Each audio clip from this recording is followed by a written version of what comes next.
When I turned 86, I believe I was making a responsible, well-planned, and logical decision by moving into a nursing home. I had seen friends and neighbors make similar moves as they aged, and I had heard from their families that it was a necessary step when independence became difficult. My children encouraged it, citing safety, medical care, and companionship. At the time, it seemed like the natural next step in life. But as I sit here today, 2 years later, I often reflect with a heavy heart. I regret the move. I now understand that there were aspects of nursing home living that no brochure, tour, or family member could have fully explained. I want to share the 5 key things you must consider before you or your loved ones make the same decision. Loss of independence is more than physical. One of the main reasons I moved into a nursing home was that I had begun struggling with mobility and handling the upkeep of my home. Climbing stairs, managing groceries, keeping track of medications. These things became taxing. Everyone told me, "You'll be more comfortable," or "You won't have to worry anymore." But what I didn't realize was how much of my independence was tied to the little decisions I made each day. In the nursing home, the schedule is set. Meals are at certain times. Activities are structured, and even bathing times are often pre-assigned. I could no longer wake up when I wanted or go for a walk in the neighborhood on a whim. More importantly, the mental and emotional independence I cherished faded. When you're constantly supervised, even if it's for your own safety, it begins to wear on you. I felt infantilized, like my opinions were suddenly less important. Nurses and aides are trained to prioritize care, but not always autonomy. Losing control over my routine led to a deep sense of helplessness and sometimes resentment. I missed being the master of my own little world, however imperfect it was. Emotional loneliness in a crowded place. It might surprise you to hear that nursing homes can be very lonely. Yes, you're surrounded by people, staff, other residents, and even visiting family. But the quality of connection matters more than the quantity. My children visited, but their visits became shorter and more structured. Other residents were friendly, but we were all dealing with our own physical and emotional limitations. Many were battling dementia or depression. Conversations were often surface level or filled with complaint about the food, the staff, or the ailments of aging.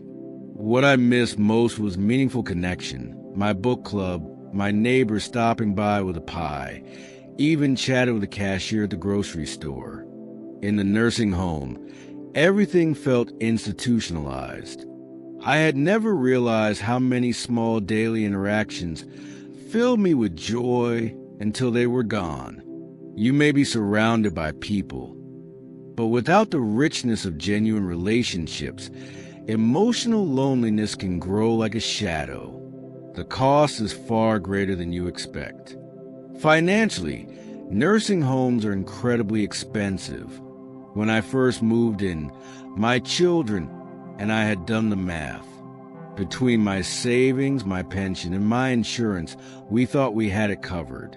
But the hidden costs added up fast. There were extra charges for physical therapy sessions not included in the base package, small fees for laundry services, personal grooming, and transportation. Some medications weren't covered fully. Even birthday celebrations or special meals sometimes came with a cost. Beyond the monetary cost was the emotional toll.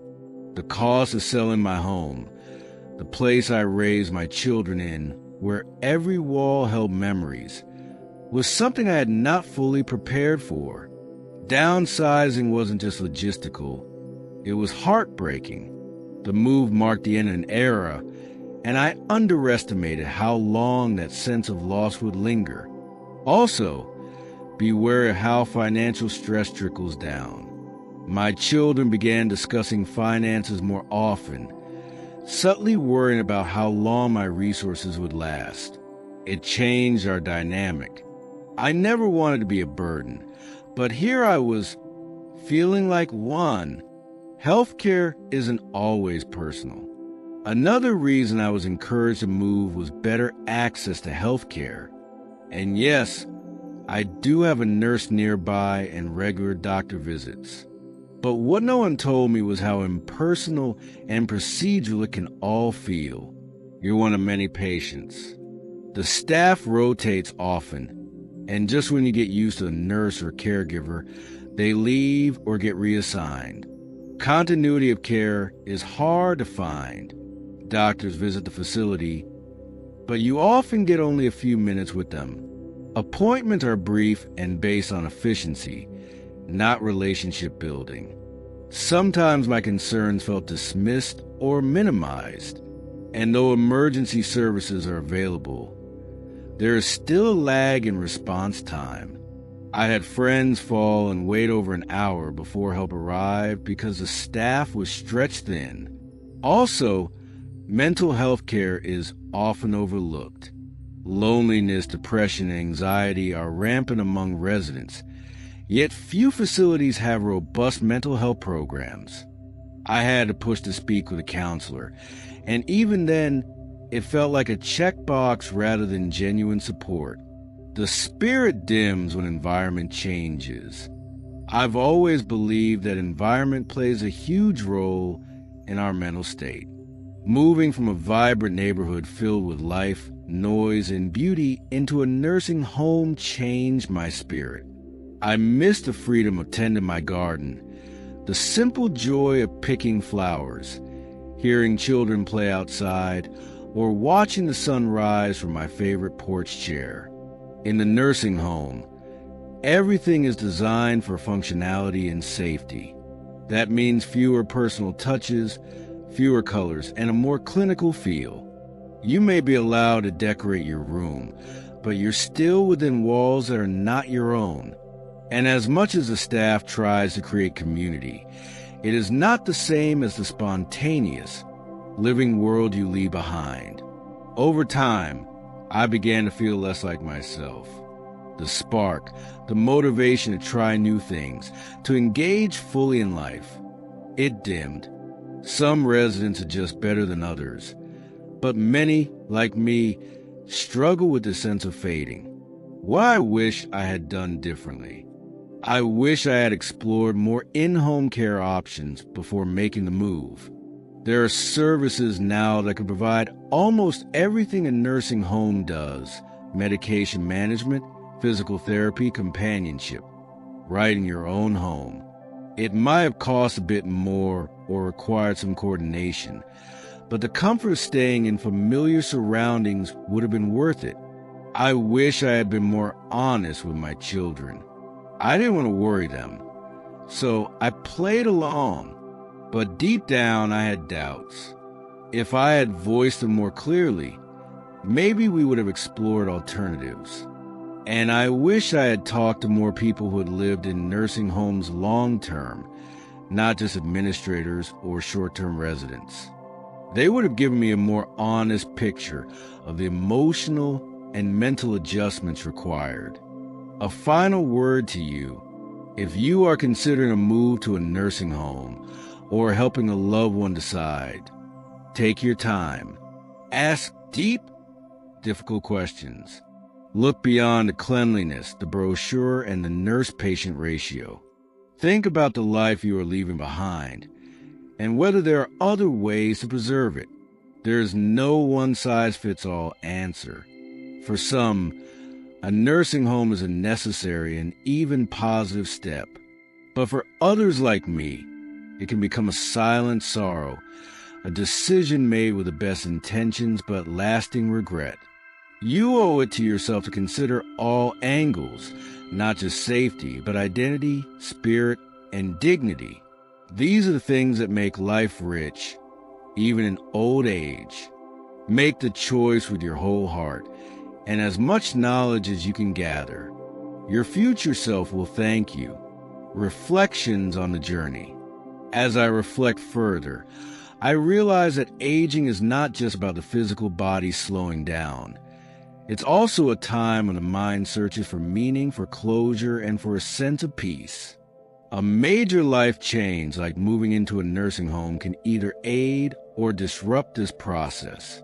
For me, it became a disruption. While my body was safer, my soul was not at ease. One of the unexpected difficulties was adjusting to a communal living environment. I had spent decades in my own space, organizing my home in a way that made sense to me. Suddenly, I had to share walls, bathrooms, and common areas with strangers. Privacy became a luxury. I remember the first night I heard someone crying in the next room. It was a harsh reminder that so many here were carrying silent grief. The transition also strained my identity. Before the move, I was still the matriarch of my family. My grandchildren would run up my driveway, throw their arms around me, and ask for stories or cookies. I was the one who planned holidays and made everyone's favorite dishes. After the move, those roles dissolved. Holidays were held elsewhere, visits became formal, and the smells of cooking were replaced by sterile cafeteria scents. I became, in many ways, a guest in my own family, understanding what matters most. Aging has a way of stripping away what is superficial. You begin to focus more on moments than achievements. A warm hug, a conversation that makes you laugh, a handwritten letter, these become treasures. In a nursing home, many of these experiences are rationed by time, availability, and policy. You live by rules not of your own making. It is also important to speak about dignity. This word is thrown around in elder care discussions, but it is not always understood. Dignity is not just being treated respectfully. It is about being seen as whole, capable, and valuable. It is being asked your opinion. It is being allowed to take small risks if they make life worth living. In the nursing home, the pursuit of safety often erases dignity. You are protected, but at the cost of feeling human. There was a time when I wanted to join a painting class being held down the hall, but I was told my mobility would make it too difficult to participate fully. The staff meant well, but it was one more reminder that I was being managed, not empowered. I sat in my room that afternoon and stared out the window, remembering when I used to paint at my kitchen table, a cup of tea by my side, classical music playing softly in the background, a call for compassionate options. We need more options for aging, not just more facilities, but more imagination. Why not more co-living arrangements for seniors who still have much to give and share? Why not village models where elders support each other in a community setting? Why not more investment in home modifications and mobile health services so we can age in place? Families should not be forced to choose between total independence and total institutionalization. There's so much ground in between. The conversations we have about aging should be just as nuanced and personalized as the people we're trying to help. Most importantly, we must include the voices of the elderly themselves. Too many decisions are made for us, not with us. My story is not just mine. It belongs to many who sit quietly in wheelchairs staring at the TV, who smile politely at visiting volunteers, but ache to be truly known, who remember a time when they were vibrant and central to the world around them. Continuing this reflection, I want to help create a better path forward, one where growing old is not something to endure, but something to live through with dignity, connection, and meaning. If you are young and reading this, take the time to listen to your elders.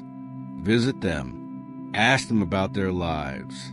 Learn from their regrets and their wisdom. If you are middle-aged and supporting a parent through this stage, fight for their autonomy as fiercely as you would want someone to fight for yours.